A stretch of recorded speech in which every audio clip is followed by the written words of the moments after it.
Uma obra de Oscar Niemeyer é construída como se fosse um passe de mágica. As linhas perfeitas, as curvas que parecem humanas, o equilíbrio que desafia a gravidade. O Museu de Arte Contemporânea de Niterói é de uma beleza quase extraterrestre. É isso mesmo, quase. Ele é resultado das mãos de um artista sobre uma matéria-prima muito terrena, o cimento. O Museu de Arte Contemporânea, o Maracanã, as escolas, os hospitais, Brasília, as casas das mais simples às mais sofisticadas, tudo isso começa com um simples saco de cimento. Simples? Nem tanto. O cimento está por todo lado, mas isso não quer dizer que ele brote do chão. Ele precisa ser fabricado e o processo de fabricação é tão complicado quanto fascinante.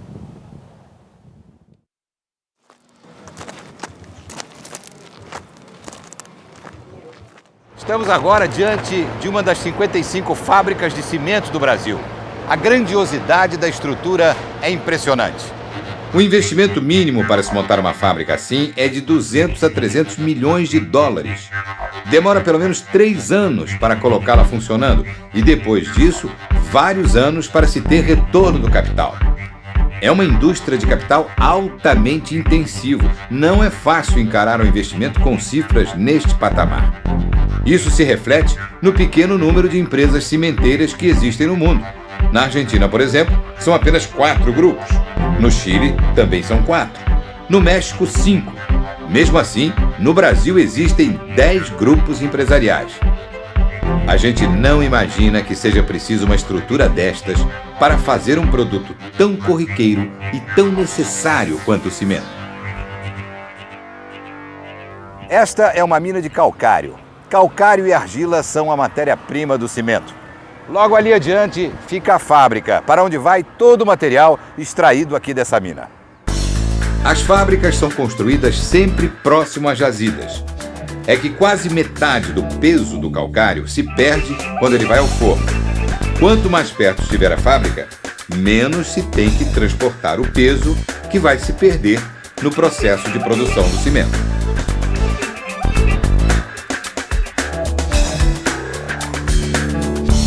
O calcário e a argila entram nesse equipamento que se chama moinho de bolas. Eles se misturam aqui e ficam parecendo uma areia fina, que então passa a se chamar cru. O cru, então, vai para aqueles silos que ficam do outro lado.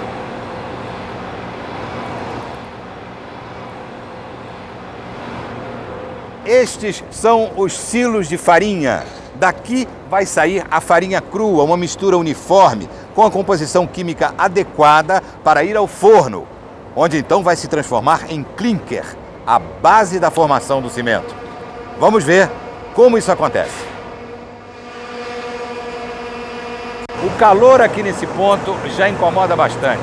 A temperatura aqui no forno, no ponto mais quente, pode chegar a 2000 graus. O forno é movido a óleo combustível e não pode ser desligado. A farinha crua entra aqui pré-aquecida e chega a 1450 graus, que é a temperatura de fusão, para então virar clinker. Aquilo subindo na esteira é o clinker, a base de tudo, mas ainda é preciso moer o clinker com gesso e calcário. A energia que se gasta no processo de moagem é outro item de peso nos custos de uma fábrica. Com tanta moagem, o que não falta aqui é pó. É o que mais se produz durante todo esse processo de fabricação do cimento. Por isso, é grande a preocupação das empresas para que esse pó não vaze e polua o meio ambiente.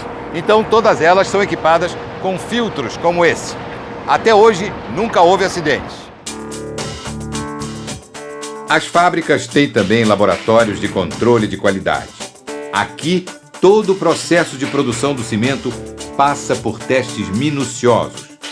Amostras de calcário, mistura crua, farinha, clinker e cimento são submetidas passo a passo ao crivo de especialistas que garantem a qualidade do que vai para o consumidor. Tudo para atender com segurança às especificações da Associação Brasileira de Normas Técnicas.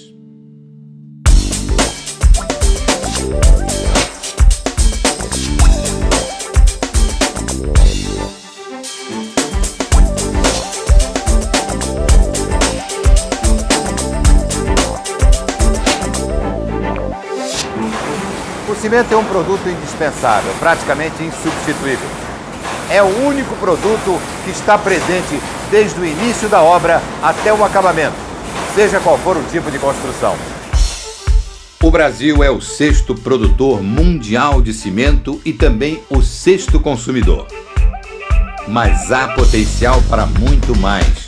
O consumo de cimento aumentará na medida em que o país for atendendo às necessidades básicas de infraestrutura da população, com a construção de moradias, redes de abastecimento de água e de saneamento, rodovias mais seguras e usinas de geração de eletricidade.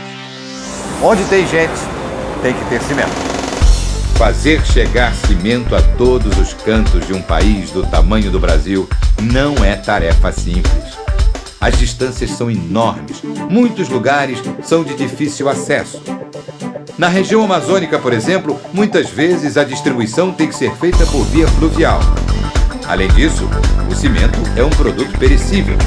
O transporte, portanto, tem que ser rápido e eficiente. Tudo isso para chegar até aqui. E aqui, e aqui, e aqui, e aqui, e aqui, e aqui, e aqui, e aqui, e aqui, e aqui.